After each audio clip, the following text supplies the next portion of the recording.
자, 이제 교재로 와봅니다. 교재로 와서 506페이지에 지방이정의 일반 이론이라고 해가지고 거기 지방이정의 최협의, 협의, 광의 이런 얘기가 나와 있고요. 자, 그리고 넘어가서 이제 직권화, 분권화에 대한 얘기가 이제 나와 있습니다. 직권화, 분권화, 직권화는 권력이 집중되는 현상이고 분권화는 권력이 분산되는 현상을 의미합니다. 중앙집권이라는 말이 있는데요. 중앙집권이라는 말의 장단점, 중앙집권의 장단점이 있습니다만은 가장 대표적인 게 언급해드렸던 것처럼 행정의 통일성하고요. 그 다음에 또 이제 규모의 경제 같은 걸 생각해 볼 수 있어요. 대량으로 뭐든 처리할 수 있기 때문에 생산비나 이런 것들을 또 절감할 수 있다는 장점이 있겠죠. 자, 그리고 또 하나는 뭐가 있냐면은 형평성 같은 것들을 가져올 수 있다는 게 또 하나 이제 장점이 되는 겁니다. 그래서 요게 중앙집권의 이제 장점이다 그랬을 때 그런 정도 맥락을 잘 좀 봐두세요. 다시 한번요. 거기 통일성 같은 것들이 있고 그 다음에 또 이제 요게 규모의 경제 같은 거 이런 얘기가 딱 그 용어로는 안 나와 있지만 여기저기 흐트러져 있어요. 그래서 뭐 능률성이 있다 뭐다 뭐 이런 얘기들이 다 그런 얘기고 그 다음에 소득 재분배 같은 게 나와 있지 않습니까? 이런 게 바로 이제 형평성 관련된 겁니다만은 단점은 이게 민주적이진 않죠. 권한이 한 군데로 집중되어 있기 때문에 민주적이지 못하고 그리고 이제 관료주의와 권위주의와 전제적 경향의 초래 이런 부분들이 있고요. 그리고 또 하나가 획일성이죠. 그래서 지역의 개성, 특수성 이런 것들을 개별성을 확보해 주지 못한다라고 하는 그런 문제가 있습니다. 알겠죠? 그리고 앞에서 우리가 티브 모형 같은 거 공부해 본 적 있잖아요. 티브 모형 같은 거를 보면은 중앙정부는 비록 뭐 이제 독점적이라 할지라도 지방정부는 어때요? 지방정부는 여기는 또 이제 여러 개가 같이 경쟁할 수 있기 때문에 그렇다면은 이 고객들이 자기가 원하는 고객, 여기서 이제 주민이라 할까요? 자기가 원하는 정책을 활용할 수 있는 원하는 정책을 구현하는 지역으로 이사를 가가지고 거기에 자기 만족감 올릴 수 있다 이런 개념이 있었거든요. 우리가 상품을 시장에서 상품들이 경쟁할 때 그중에 내가 초이스하는 것처럼 그럴 수 있다라고 봤지만은 어떻다는 거예요. 그렇지만은 만약에 중앙집권화가 되면은 그런 어떤 이점을 살리기가 어렵죠. 그래서 이런 단점들까지 같이 봐두시면 되겠습니다. 자, 그리고 넘어가 볼까요? 지방 분권에 대한 얘기가 나왔는데 지방 분권은 또 이제 장단점이 엇갈리겠죠. 지방으로 권한들이 분산되어 있으면 장점은 뭐냐면은 이제 지역의 특색에 맞출 수 있다. 민주주의 같은 것들의 학습도 될 수 있다. 그 다음에 또 이제 지방 정부 간의 경쟁을 통한 이제 다양성 확보 같은 것들 이런 것들이 또 좋겠다라고 하는 얘기도 나와 있죠. 그죠? 네. 그렇게 되어 있는데 단점은 전국적 통일성이 떨어지고 그 다음에 또 지방 차원에서 할 수 없는 일들도 있어요. 어떤 거예요? 지방 차원에서 할 수 없는 일이라고 하면은 뭐 물가를 조절한다든가 실업의 문제를 해결한다든가 그러니까 이른바 경제 안정화죠. 경제 안정화 같은 거랑 소득 재분배 이런 것들이 있잖아요. 이런 것들은 지방 정부 차원에서 할 수 있는 성질의 것이 아니라는 거죠.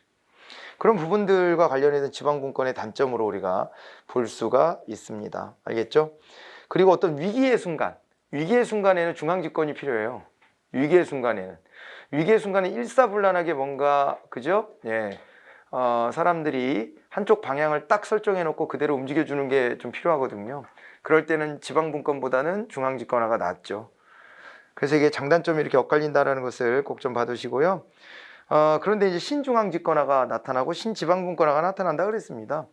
신중앙집권화가 나올 때는요, 무슨 얘기냐면 이게 중앙집권화를 다시 하는데 너무 분권이 돼 있을 때 영국처럼 중앙집권화를 좀 이제 획책하는 것인데 신중앙집권화는 수평적 중앙집권이라고 하는 것을 봐두셔야 돼요. 그 동그라미 2번에 거기에 성격이 있을 건데요. 성격에서 세 번째 거 보면은 거기에 나와 있죠. 수직적, 권력적, 관료적, 지배적, 절대적, 윤리적 집권인 과거의 중앙집권과는 달리 신중앙집권화는 수평적이다. 뭐 그러면서 쭉 여러 가지 상대적인 표현들을 넣었는데 그 중에서 딴 것보다 수평적이다. 수평적인 관계 속에서도 중앙집권을 하는 것이다. 이게 되게 독특한 지점이에요.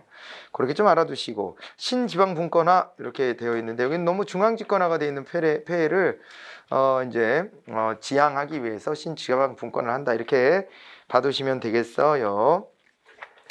알겠죠? 자, 이렇게 이제 정리를 하시고요. 자, 이제 510페이지가 보니까 중앙정부와 지방정부 간의 관계 모형이라는 얘기가 나와 있습니다. 라이트의 이 분류가 좀 이제 중요하게 우리 좀 다뤄줘야 되는데, 정부 간 관계 모형이라고 하는 게 있어요. 정부 간 관계 모형이다라고 하는 부분이에요. 정부 간 관계 모형인데, 여기 보면 이제 라이트라는 학자가 있다, 라이트라는 학자가 있다. 이 라이트라는 학자가요, 라이트라는 학자가 이거 나눌 때 크게 세 가지로 이제 나눴어요. 먼저 포괄권위형이라는 게 있대요.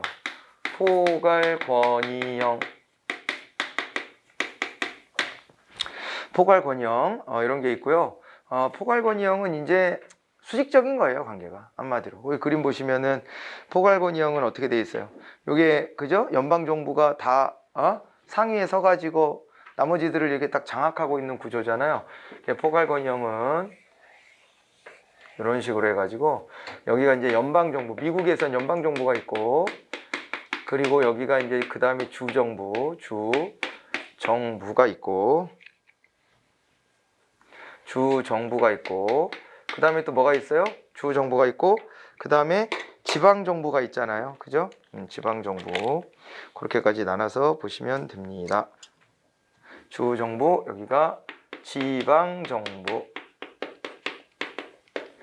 해가지고 이게 포괄권위형이 되고요. 포괄권위형. 그 다음에 이제 중첩권위형이다 라고 하는 게 있어요. 중첩권위형이다 라고 하면 중첩돼 있다는 얘기 아니겠습니까? 중첩돼 있다. 권위가 중첩돼 있다. 서로, 그러니까 이게 크로스돼 있는 것들이 있는 거죠. 여기 보면은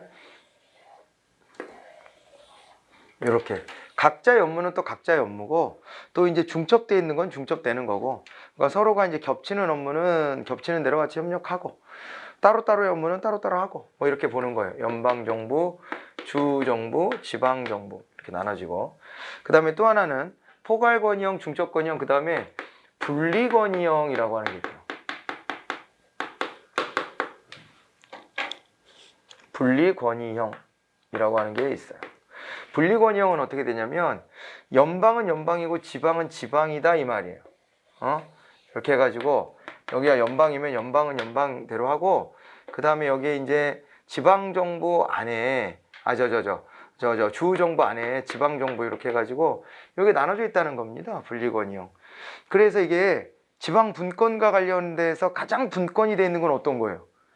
당연히 분리권위형이지. 그죠? 당연히 분리권위형. 가장 권위적인 거는 포괄권위형. 이렇게 이제 돼야 되겠죠. 그죠? 이렇게 나눠서 비교를 해보시면 됩니다. 라이트.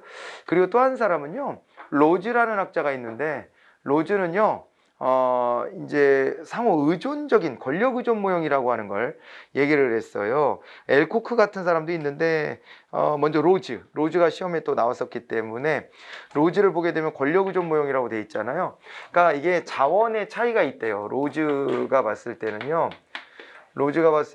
이제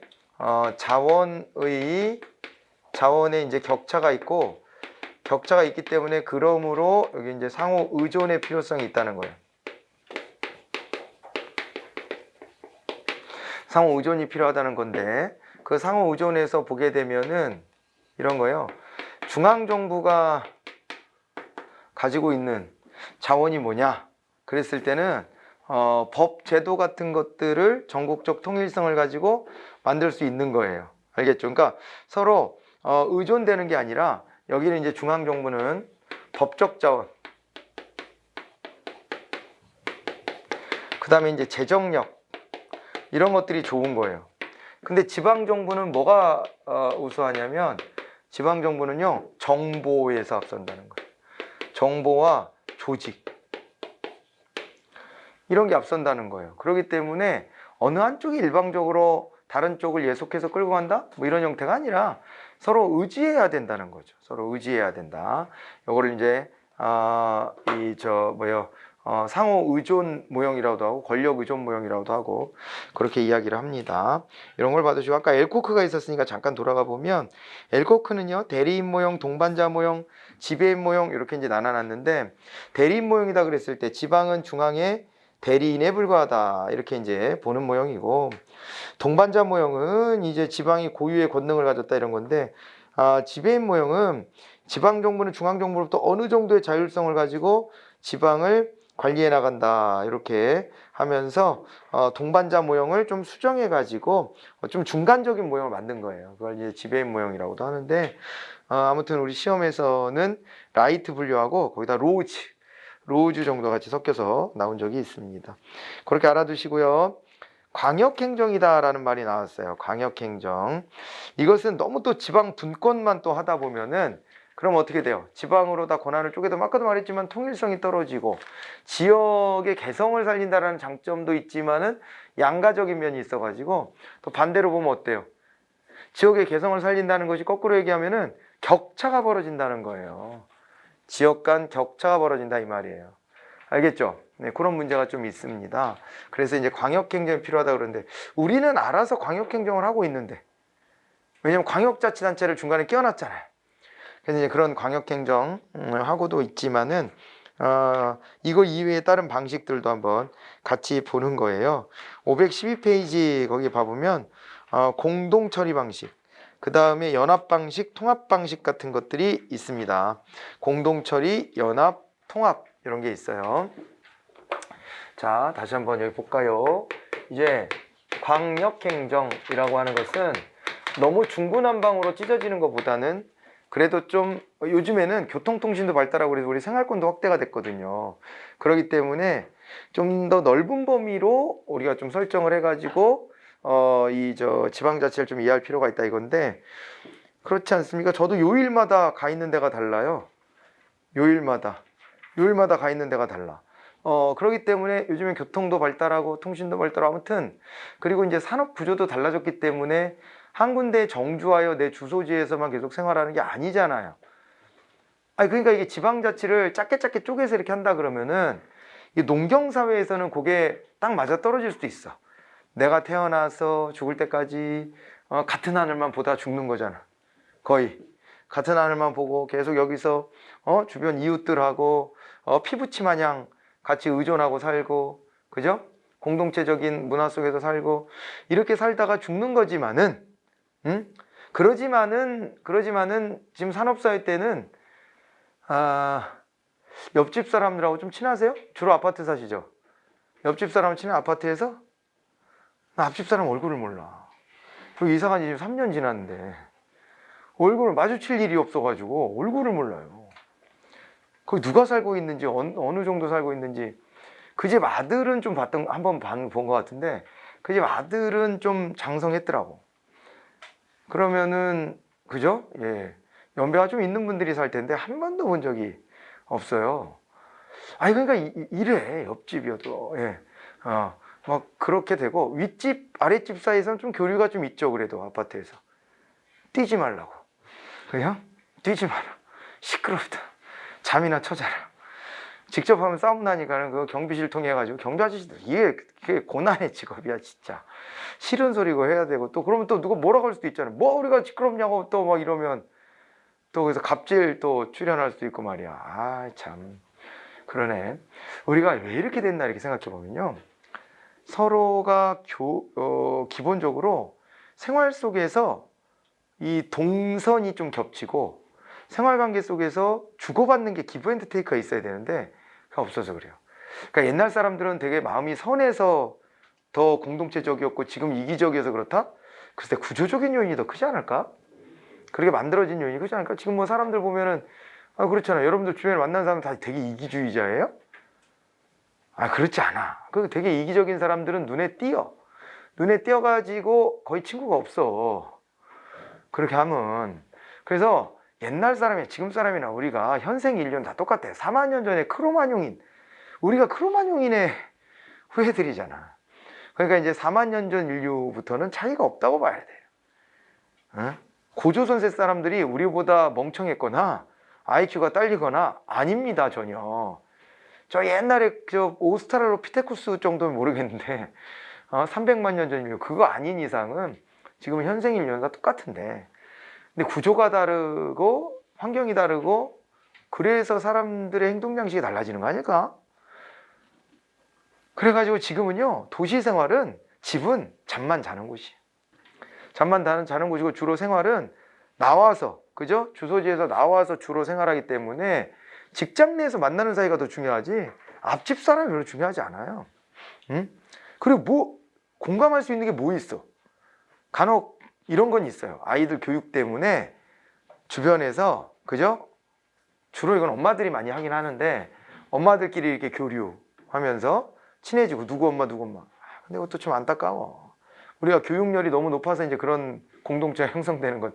아침에 애들 가고 모여가지고 막 학원 얘기하고, 뭐 애들 교육 어떻고, 뭐 준비해야 되냐 이러고, 막 거기서 막 열등감과 시기심만 굉장히 커지고, 그죠? 그래가지고 막 흉내 내고, 막 애는 괴롭고, 뭐 이런 공동체가 형성되고, 거기에 그거에 가담하는 엄마들도 자기 이름으로 안 불리잖아. 누구 엄마잖아, 거기는. 이게 도시의 공동체의 씁쓸한 지점인데, 그죠? 네. 도시에서 오히려 이웃끼리 이렇게 잘 지내는 경우 보면 그게 독특해요. 그게 독특하다.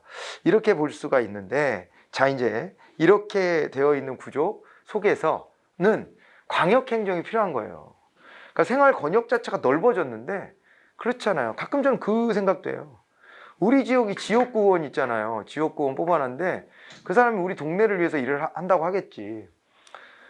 그런데 우리 동네는 뭐 나는 가끔 가는데, 가끔 간다는 게 잘 때만 시간을 좀 이렇게 덜어내서 보면 뭐 그런데 좋아지면 좋지 물론. 그런데 또 그렇게 살다가 내 직장이 또 멀다 싶으면 이사 갈 수도 있잖아. 그 지역 대표라는 게 그렇게까지 의미가 있을까? 라는 생각을 저는 속으로 해요. 지역 대표라는 게 국회의원한테 국회의원을 그런 식으로 뽑는 게 의미가 큰가? 너무 지역구라고 하는 판에 박힌 제도가 한번 또 우리 알다시피 이 경로우전성 때문에 한번 이렇게 만들어 놨더니 지역구를 갈고 닦았던 정치인들이 절대 이걸 지가 포기를 안 하는 거예요. 지가 포기라, 이 제도가 좋아서 한다라기보다 이거 농경사에 맞는 제도라니까. 차라리 지금 직업별로 국회의원을 둔다든가 말이야. 뭔가 발상의 전환을 좀 할 필요가 있지 않아요? 그 뭐 지역 대표가 뭐 이렇게 중요하냐 말이에요. 그리고 지역 대표 해놓으니까 너무 지역 이기주의도 많어. 지역 이기주의도 많고, 그리고 맨날 그 지역 주민들 관심사는 뭐예요? 우리 동네 집값 올려달라는 거 아니야. 국회의원 뽑아놓고 정작 그런 거나 요구할 거야? 이게요? 우리 동네는 왜 옆 동네는 집값 올라갔는데 우리 동네는 이러냐. 그러니까 자꾸 여기 개발해줘라. 이런 거나 경쟁하고. 그러니까 뭐 포크배럴, 로그롤링 이런 거에 일선에 서 있는 거잖아요. 왜 그렇게 써먹냐 말이에요. 국가 전체 이익을 위해 가지고 미래 비전을 가지고 좀 써먹어야지. 저는 이제 그런 생각을 좀 하는데, 지방자치도 마찬가지라는 겁니다. 지방자치도 그래서 광역행정을 해야 되는데, 자, 이제 봐보세요. 여기에서 서설이 좀 길었네. 자, 이제 들어와 보면요, 공동사무처리 같은 게 있는 거예요. 공동사무처리 같은 거를 하는 방법이 있고, 연합하는 방식이 있는데, 연합은 괄호칠게요. 제가 왜 그런지 알아요? 우리나라는 채택 안 하고 있어. 이 제도는 공식적으로 채택되어 있는 건 아니고, 그 다음에 이제 그 합병 같은 거 있잖아요. 통합하는 방식이 있어요. 통합. 이런 게 있습니다. 그래서 공동사무처리 방식이다. 사무처리를 공동을 한다 그러면은요, 뭐가 있냐면은요, 행정협의회 같은 거를 만들 수 있어요.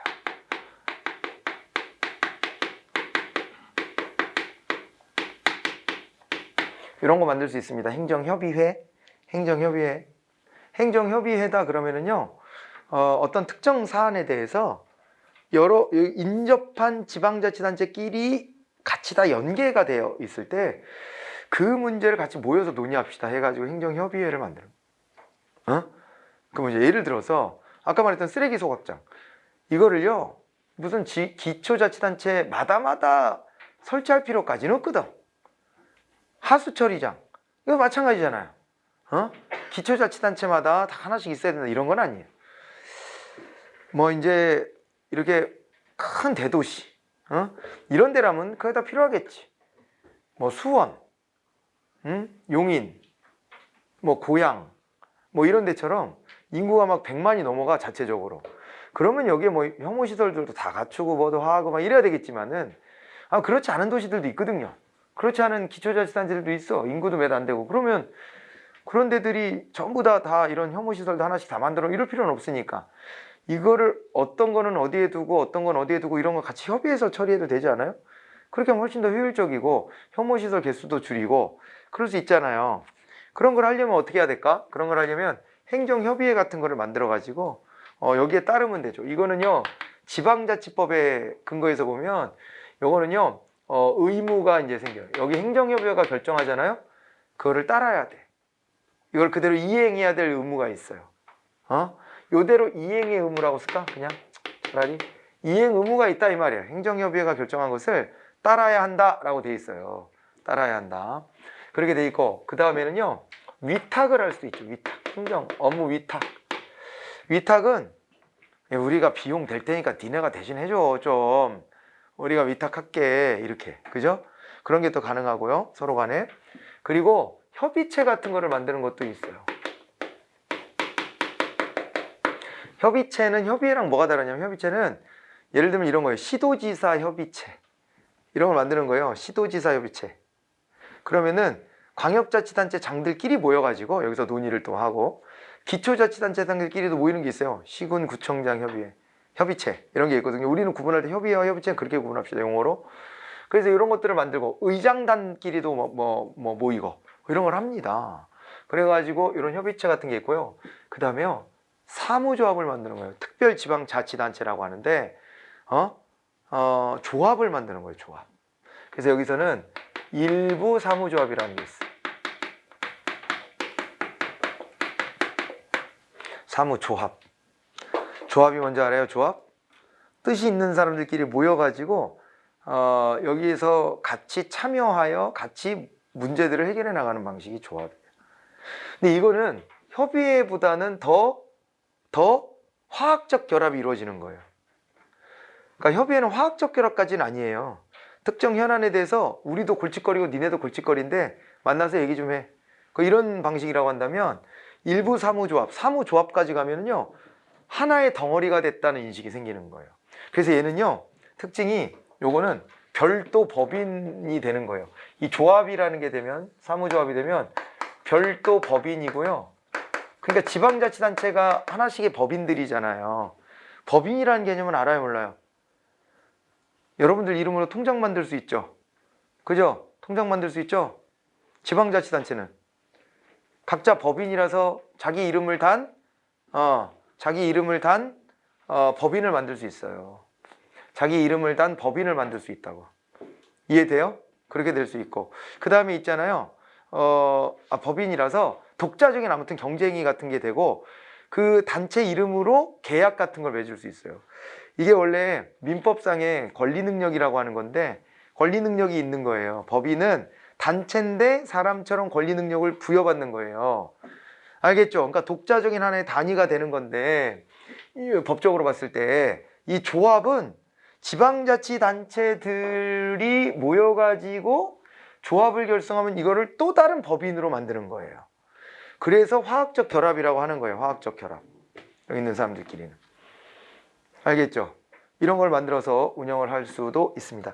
연합 방식으로 가면 여기도 조합이 가능한데 여기는 뭐 부분사무조합 같은 게 있어요. 안 한다 그랬습니다. 근데 부분사무조합 같은 게 있고요. 통합 방식으로 갈까요? 통합 방식으로 가면요. 합병하는 방식 있죠. 그 사례로 통합된 창원시가 있지 않아요? 창원시? 통합된 지 이제 꽤 됐네. 몇 년 됐네. 벌써. 꽤 됐는데. 10년은 아직 안 되지 않았나? 근데 이제 여기가 창원시, 마산시, 그리고 진해시.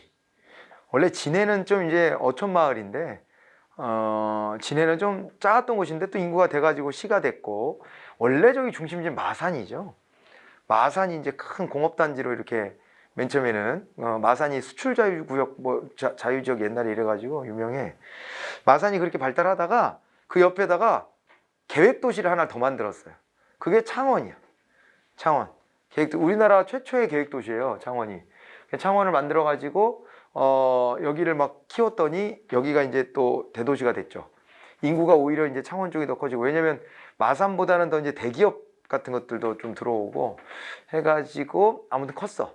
그래서 도청 소재지도 창원으로 가고 뭐 이렇게 해가지고 각자 있다가 옆에 붙어 있는 데들인데 각자 있다가 야 우리도 인구 100만 넘겨가지고 그래가지고 광역시 해보자 이런 야욕을 품고 통합을 했어요. 통합을 했는데 지금은 광역시 승격은 이제 없다고 봐야 돼요. 예, 지금은 없다고 보고 정부가 그래서 추진하는 방향은 광역시는 더 이상 신설을 못하고 그냥 이런 대도시는 기초자치단체인데 대도시니까 특례를 좀 두자 그래서 아예 특례시라는 이름을 붙여주려고 지금 준비하고 있어요. 특례시. 100만 이상 도시는 확정적이에요. 특례시가 되는 게. 그러니까 50만 이상이면 대도시라고 구분은 하지만 50만 이상을 다 특례시라고 하진 않을 것 같고 특례시는 광역시는 안 됐지만은 나름의 행정상의 특례들을 주겠다 해서 특례시라는 명칭을 주는 건데 특례시는 100만 이상 도시는 당연히 들어옵니다. 창원 들어오겠죠, 이제. 창원, 그리고 수원, 용인, 뭐 고양 이런 데가 대상이고 그렇게 했더니 야 100만 조금 안 되는 성남은 안 되겠니? 뭐 이렇게 성남은 안 되겠니? 한 90만 정도 되는 포항은 안 되겠니? 뭐 이렇게 얘기들이 나와서 이 기준수는 어디다 둘지는 국회에서 논의가 좀 더 있어야 돼요. 논의 중이에요. 그렇게 돼 있고. 그랬더니 또 지방의 중심지들이 있잖아요. 청주. 여기가 80만 조금 안 될 거야. 그 청주. 여기는 도청 소재지로서 여기 중심지고 오래된 도시고. 이 정도면은 특례시 넣어줘야 되는 거 아니냐. 또 막 이러고. 전주는 인구가 많이 줄었더라고요. 전주는 옛날보다 인구가 많이 줄어서 한 60만 도시 정도 되는데 전주 같은 경우도 전주도 여기 전북의 도청 소재지고 말이야. 역사 전통을 자랑하는 곳인데 행정 수요가 그만큼 많은 곳인데 여기를 특례시로 하면 어디를 하느냐. 이래가지고 많이 되면 이런 정도 바운다리까지도 가능하지 않을까 이렇게 좀 보여집니다. 자, 그래서 특례시 같은 제도가 도입되면 도입됐지 이거를 뭐 광역시로는 안 만들어줄 것 같은데 알고 계셔야 돼요. 이런 추진이 있다는 것을. 그런데 여기는 아무튼 그런 목적으로 일단은 설득해가지고 통합을 해버린 거예요. 통합을 해버렸고 이런 경우가 이제 하나로 모여졌으니까 주변에 자기들끼리 이제 서로 뭐 이렇게 그죠? 광역행정 필요했던 부분들이 다 해결이 되겠죠. 이렇게 될 것이고 그 다음에 통합 방식에서 또 하나가 뭐가 있냐면요. 전부사무조합이라는 게 있어요. 이건 좀 특이한 거예요. 전부사무조합이다 그러면은요.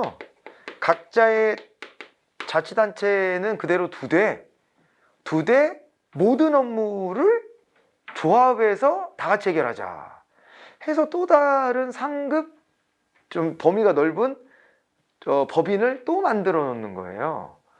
이런 방식이 가능하다. 뭐 이렇게 통합 방식에선 또 들여다 보실 수가 있습니다. 알겠죠?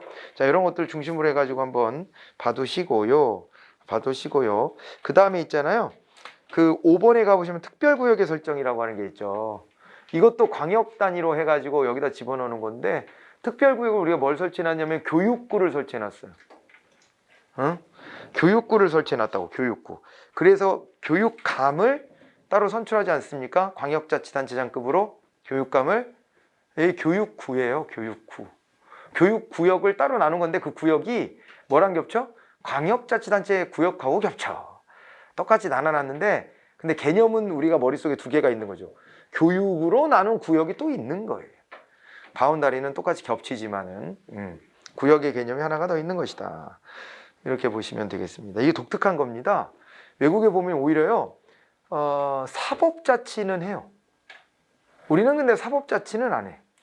교육자치를 하는 경우는 드물어. 거의 찾아보기가 좀 힘들어. 근데 우리나라는 해. 그만큼 우리나라는 교육 문제가 굉장히 뜨겁다는 거예요. 뜨겁다는 거고 그래서 지역마다 교육의 색깔을 좀 달리 가보자 라고 하는 건데 조금 더 시간이 지나면 유의미한 결과가 나올 수도 있지 않을까 싶기도 해요. 지금 가장 대비되는 데가 대구 같은 데하고요. 대구는 계속 보수 성향의 교육감. 사람들이 자꾸 용케 잘 찾아서 찍어. 그런다니까 여기는 저 교육감은요. 정당 공천이 없어서 누가 어떤 성향인지 구분하기가 참 쉽지도 않은데 언론이나 이런 데서 알려줘 이제. 그러면은 아, 이 사람 보수 성향이야? 아, 이 사람은 보니까 민주당하고 조금 연계성이 있어? 공천은 아니지만 이 사람은 국민의힘하고 연계가 있어? 뭐 이런 걸 찾아서 또 잘 찍어. 그래서 대구 경북은요, 국민의힘 보수정당을 계속 지지를 주로 압도적으로 해주고 있으니까 여기 교육감도 계속 그런 사람들만 뽑혔고, 그 다음에 이제 그저 경기도가 계속 진보 교육감이에요. 보수 교육감이 된 적이 한 번도 없어. 경기도가 선도한 게 몇 가지가 있죠. 선도한 거 뭐가 있는 줄 알아요? 일단 대표적인 게 혁신학교예요. 혁신학교. 지금은 좀 뭐 혁신학교가 퍼져서 그 개념을 좀 널리 퍼뜨려 가지고 지금은 그냥 그럭저럭 그런데, 혁신학교 지정해 가지고 초등학교 같은 데를 시험을 안 봤어요. 시험을. 근데 부모들이 초등학교에 시험 안 보는 것까지는 이제 다 동의를 하더라고. 그랬으면 좋겠다. 애들한테 다양한 체험 시켜주고 뭐 이러면 좋겠다. 뭐 이래가지고 그 혁신학교가 히트를 쳤어요. 그런 개념이 먼저 나왔었고, 그 다음에 9시 등교제. 9시 등교제. 말귀 못 알아듣는 사람들이 꽤 많아, 항상. 9시 등교를 하고 부모가 맞벌이를 해서 일찍 나오는 것은 나올 수 있다 그랬는데도 엄청 반대를 하는 거야. 그럼 애들만 두고 출근하라는 거냐? 아니, 그게 아니고 9시 등교는 9시 안 오면은 안 된다가 아니라 9시 전에 나오는 건 돼. 근데 9시까지 나와라. 이런 얘기거든요. 그전에는요. 저는 7시 20분까지 갔었어, 고등학교 때. 밤에 10시에서 10시 반까지 잡혀있고, 학교에. 그래서 7시 20분에 가면 보충 수업이 시작됩니다, 아침부터. 예. 영어 보충 수업 뭐 이런 것부터 시작해가지고 했었어. 예. 그랬는데, 우리 세대가 그래서 여러분들 같은 세대보다요, 훨씬 여러분들 좀 허접하고, 우리는 공부 수준이 높다. 이렇게 평가할 수 있나? 그러니까 쓰잘데기 없는 짓을 하고 있는 거예요. 이 안에서 성적 구분을 하려고 그냥 그렇게 하면서 서로 너무 과잉된 경쟁을 시키는 거죠. 그래서 그거를 바꾼 거예요. 9시 등교제. 이래가지고 말귀를 처음엔 못 알아들어가지고 그럼 일찍 출근하는 집분은 어떻게 하냐 뭐 이랬는데, 일찍 오면 또 학교에서 또 케어도 해주고 이렇게 하면서 운영을 하죠. 초등학교 같으면 특히 그렇잖아요. 애가 아침에 학교 와 있는데 좀 위험할 수 있잖아, 혼자 냅두면. 그래가지고 이제 그렇게 운영도 하고, 경기도가 이걸 해가지고 지금 거의 전국에 다 하지 않나? 전국에 다 9시 할걸요? 처음에는 이상하게 받아들였다. 고등학생이 9시까지 간다는 게 말이 되나? 이렇게 생각했단 말이에요. 고등학생 공부시키고 뭐 하는 거야? 이렇게. 경로 의존이 생긴다니까, 한번 그런 거 만들어 놓으면. 그래서 그걸 깨뜨렸고, 벌점제도 경기도에서 제일 먼저 없앴어. 벌점제가 이제 체벌을 없앤다고 이제 도입했는데, 이게 되게 비교육적인 거 알아요? 벌점제가? 왜냐면 스스로 이거는 하면 안 되는 행위야 라는 판단을 할 수 있는 힘을 키워주고 그거를 스스로 하게 하는 게 교육인데, 아주 간단한 방법이죠. 나 이거 성적에 반영한다. 너 벌점. 아, 짜증나. 씨발, 또 벌점 받았네. 이렇게 해가지고 다른 동기를 자극해서 그 행위를 억제하거나 권장하는 것인데, 이게 이제 강화이론 같은데, 스키너의 강화이론 같은 데랑 연계가 되죠. 우리가 생각해보면 동기자극. 근데 그게 교육적이지 않다는 거예요. 교육적이지 않다. 그래서 경기도에서부터 없앴어. 근데 그러면 이제 선생들만 죽어나긴 하지. 그럼 뭐 때리지도 못해. 벌점도 못 줘. 어쩔? 애들은 이런 약점을 알고 선생님들한테 막 덤비기도 할 텐데 방법이 없어. 방법이 없어. 그래서 민주적인 교육이 돼야 돼요. 어쩔 수 없어. 서로 레포를 형성해야 돼. 서로 정서적으로 교감하는 사이가 돼야 돼요.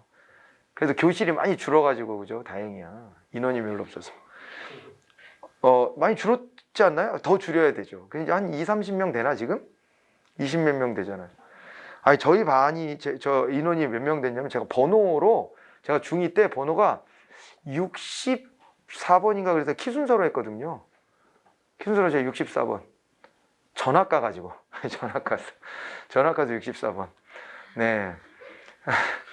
그래서 제 앞에 있는 애랑 저랑 보면 제가 뭐 이렇게 쳐다보는 애가 제 앞번호였어요. 그랬는데 아무튼 그렇게 많았어. 한 번에 막 60명 넘게 있고 그랬다니까, 중학교 때. 그럴 때는 담임이 폭력적 방법 빼고는 할 수 있는 방법이 사실 잘 없어. 그 어떻게 해? 그리고 그때 애들도 거칠어가지고 야생의 세계였어요, 진짜. 우리 반에 깡패가 한 5명은 있어. 그러니까 건달로 풀리는 애들이 있잖아. 양아. 이런 애들이 그 정도는 있어. 그 실제 조폭으로 간 애도 있고. 그래서 그 정도로 거친 애들, 남자애들만 또 딱 모아놓고 뻑하면 주먹질이지. 주먹질. 저도 뭐 여러 번 날라다녔죠. 책상 위로 날라다니고. 그렇게 안 하면 살아남을 수가 없는 그런, 뭔지 알죠? 이런 분위기 속에서 살았습니다. 실제. 누가 날 건드리는데 내가 한번 맞기 시작하면, 저항을 하지 않으면, 그러면 계속 얘는 약점 잡혀서 계속 맞아. 그러니까 그때부터 습성이, 누가 제 몸에 손을 대면 저 바로 나갑니다. 생각을 안 해. 그 0.01초야. 치면 같이 나가. 그 생각을 하면은 이러면 안 된다 해야 되는데 그렇지가 않습니다. 그렇지가 않은데 이렇게 습관화가 돼 있는데, 아무튼 간에 무슨 얘기가 나서 교육 자치가, 그래서 이렇게 진보 교육과 진보 교육에서 많은 걸 바꿔 놓은 거예요. 진보 교육과 보수 교육은 계속 이제 아이들한테 많은 공부를 시키고 이렇게 한다는, 그것도 의미가 있죠. 의미가 있는데, 아무튼 이제 그런 것들이 이제 점점 비교가 되는 시점이 됐어요. 이 교육감을 직선한 게 2010년부터예요. 2010년부터니까 지금 얼마 된 거야? 10년밖에 안 됐잖아, 아직. 10년밖에 안 됐기 때문에 좀 더 가면은 아마 그게 이제 결과들이 선명히 비교가 될 수가 있는 모델들이 있을 거예요. 그 서울은 좀 애매합니다. 서울은 보수 진보가 왔다리 갔다리 왔다리 갔다리 막 이랬거든요. 지금 좀 진보가 쭉 가고, 교육감은 근데요, 특이한 현상이 벌어지고 있어요. 이게요, 어느 시점부터는 교육감은 거의 진보가 돼. 거의 진보가 돼요. 이게 흐름이 좀 그래. 교육에 대해서는 우리가 뭔가 바꿔보자라는 열망이 더 큰 것 같아. 그렇긴 한 것 같고, 아무튼 그 분위기는 그렇습니다만은, 우리가 이렇게 특별하게 또 특별구역을 설정해서 하고요. 사업 처리별 방식도 나와 있고 뭐 한데, 그거 뭐 크게 안 보셔도 될 것 같습니다. 자, 그래서 그 다음에 광역행정의 구분 그래가지고, 거기에 이제 공동처리 방식, 연합 방식, 통합 방식 그랬는데, 특히 공동처리와 통합 방식을 좀 봐두셔야 됩니다. 자, 이렇게 해서 광역행정을 하게 되면은 아무래도 이제 생활권이 확대됐는데, 사람들한테는 그런 단위로 좀 고민한다, 뭐 이렇게 보는 거예요. 그죠? 그래야 돼요. 왜 그러냐면은, 저런 데 있잖아요. 외곽 도시 같은 데 사는 사람들도 서울에 출근하려고 그러면 결국에는 문제가 되는 건 뭐예요? 교통 뭐 이런 거잖아요. 근데 교통은 자기 지역 안에서 해결할 수 있는 문제가 아니잖아요. 광역적으로 해결을 해야 되는 거예요. 그러니까 예를 들어서 이런 거예요. 여기서 광역버스 같은 거 만들어서 경기도에서 우리 지역 주민들이 출근하기가 너무 불편하니까 서울로 버스 노선 딱 돼가지고 서울의 광화문까지 딱 내려주게 하려고 하잖아요. 서울에서 반대합니다. 서울에서 교통 막혀서 안 된다고, 마비돼서 안 된다고. 그래서 못 늘리는 거예요. 아니, 경기도권에 있는 도시들이야 많이 늘리면 좋잖아요. 근데 그 대수나 이런 거를 쉽게 못 늘려.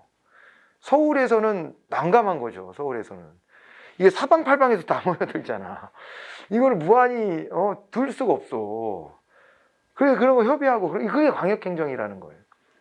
거기에 이제 장점들이 이제 그런 거에 맞아 떨어지는 것이고, 문화격차 같은 것도 좀 줄일 수 있죠. 문화격차 뭐 이런 것도 좀 줄일 수 있고, 여러 가지로 장점이 있습니다. 균형도 맞추고. 근데 이제 단점은 지방에 내가 어디 소속이다라는 인식은 점점 약해지고 있어요. 내가 이 지역 출신이다라고 하는, 옛날 어른들 봐봐요. 만나자마자 맨 처음 물어보는 게 몇 살이냐 몇 살이냐, 그 다음에는 뭘 물어보냐면 고향이 어디야? 이런 거 물어보고, 같은 고향 사람이면 갑자기 사투리를 쓰면서 막 되게 막 형제, 저 옛날에 6.25 때 헤어진 형제를 만난 것처럼 반가워해. 그런데 여러분들 세대는요, 너 어디서 태어났어? 나 도봉구. 나도 도봉구인데 어쩌라고? 뭐 거의 이런 거죠. 근데 어쩌라고까지는 아닌데, 그냥 뭐 그래? 도봉구 알겠구나. 나 쌍문동에 살았는데 쌍문동 알아? 그럼 뭐 안 돼. 그럼 뭐 조금 뭐 가까운 마음은 들겠지만은, 그게 뭐 결정적으로 인간관계를 확 뒤집거나 이러진 않아. 잘. 그 차이가 있어요. 예전 세대랑 지금 세대는 그 정서적인 차이가 있어요. 그 얘기가 뭐냐? 이렇게 광역화가 되고 그러면은 공동체 의식 같은 건 약화가 되죠. 소속감이나 이런 것들이 좀 약화가 되기 때문에 그런 것도 단점이라고 볼 수가 있을 수 있겠습니다. 아시겠죠? 그렇게까지 봐두시고, 그 다음에 이제 여기 특별지방행정기관이라고 나와 있는데, 그 일선기관입니다. 일선기관으로서. 근데 특별 일선기관이라고 그랬죠? 아까 다 설명드렸죠? 특별 일선기관이고요. 그 다음에 이제 보통 일선기관은 지방자치단체를 말하는 것이다. 그래서 둘이 이렇게 이제 대비가 됩니다. 이 특별지방행정기관이 문제로 최근에 많이 나왔어요. 여러 번. 네, 그랬는데, 장점은 아까 말씀드렸지만, 중앙에서 보면은 중앙의 행정기관은 기획을 하고 특별지방행정기관은 집행을 해주니까, 그 업무 분담이 된다라고 하는 것이 이제 장점이라 그랬고, 그 다음에 또 하나는 뭐가 있냐면은 중앙에서 그 통일적으로 전국에다가 집행을 할 수 있다는 게 장점이라 그랬죠. 그리고 또 거꾸로 말하면 지역 주민들이 뭘 원하는지를 중앙행정기관이 파악하는 통로가 되기도 해요. 그런 것들도 장점입니다. 근데 이런 게 자꾸 만들어지니까 국가직 안 할라 하잖아요, 여러분들이. 국가직 붙으면 어디로 갈지, 전국 어디에 나를 떨궈 놓을지 모르겠다. 이런 게 생기는 게 전국에 이게 조직망이 쫙 퍼져 있으니까. 그래서 그런 거 아닙니까?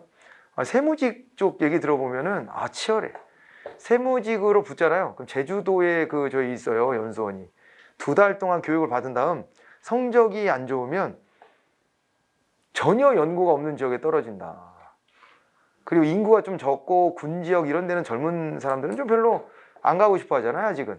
안 가고 싶어 하는데 그런 데로 떨어진다. 평야보다 산이 많은 동네로 간다. 이렇게 보실 수가 있습니다. 그래서 내가 뭐 선호 지역을 쓰겠지만은 경쟁이 치열한 데서 밀려버리면은 원하지 않는 데 배치될 수 있죠. 이게 국가직 같은 경우에는 이게 약간 좀 이제 단점이라고 여러분들이 받아들이는 거 아닙니까? 그렇게 되는데 그게 바로 어디로 가는 거예요? 특별지방행정기관. 이런 게 전국으로 퍼져 있기 때문에 이게 있는 거 아닙니까? 이렇게. 자, 그렇게 봐두시면 돼요. 자, 그런데 단점은요. 또 이제 특별지방행정기관이 말을 안 들을 수도 있지. 그러니까 중앙에서 내려보낸 것을 그대로 이행하도록 돼 있지만은 또 현실적으로는 지역에서 위에서 또 간섭이야? 쟤네들 왜 이렇게 간섭? 이렇게 하면서 막 독자성을 가지려고 할 수도 있고, 예산도 되게 늘어나고 뭐 이런 것도 있고, 아까도 말했지만은 또 이제 문제가 뭐냐면은 지방자치단체랑 좀 충돌나는 지점들도 있고, 뭐 그런 거는 또 단점이라고 볼 수는 있습니다. 그렇게 알아두시면 되겠고요.